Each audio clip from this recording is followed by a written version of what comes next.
Neçə dənə tələbəniz olub? Mənim indiyə kimi çox, hədsiz çox tələbələrim olub. Bəlkə də bir 1000-ə yaxın tələbəm olub bu 13-14 il ərzində.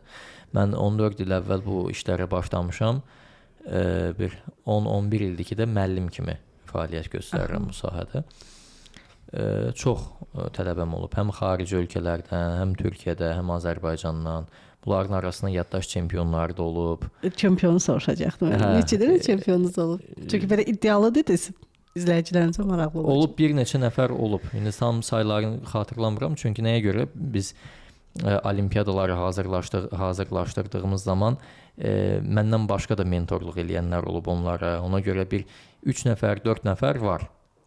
Dünya miqyasından. Dünya miqyasından bəli çıxan çempionlar var.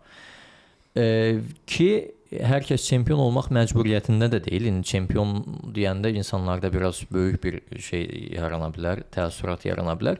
Hər kəsin çempion olmasına gərək yoxdur o qədər. Bunların çoxu zaten yüzlərlə şəxsi məqsədləri üçün bunu öyrəniblər. Amma mən bunu sizə deyim ki, mən Azərbaycanda ilk dəfə Azərbaycan Respublikasının Cinayət Məcəlləsini və Mülki Məcəlləsini yaddaş texnikalarıyla öyrədən şəxs olmuşam.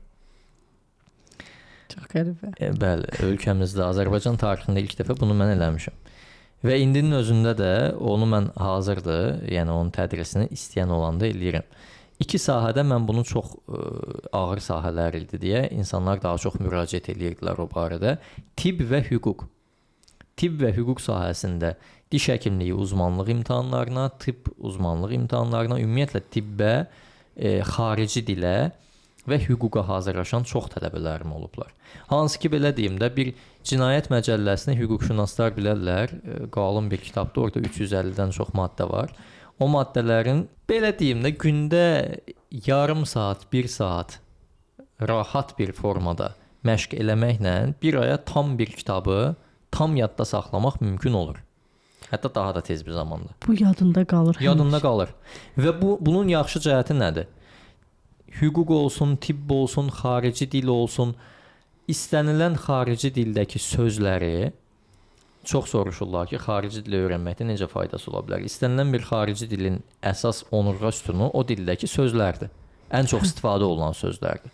Və həmin sözləri istənilən xarici dildə olan sözlər yaddaş texnikaları vasitəsilə uzun təkrarlar olmadan qısa bir zamanda qalıcı şəkildə yadda saxlamaq mümkündür. Və yaddaş texnikalarla müsbət cəhət odur ki, uzun təkrarlara ehtiyac olmur.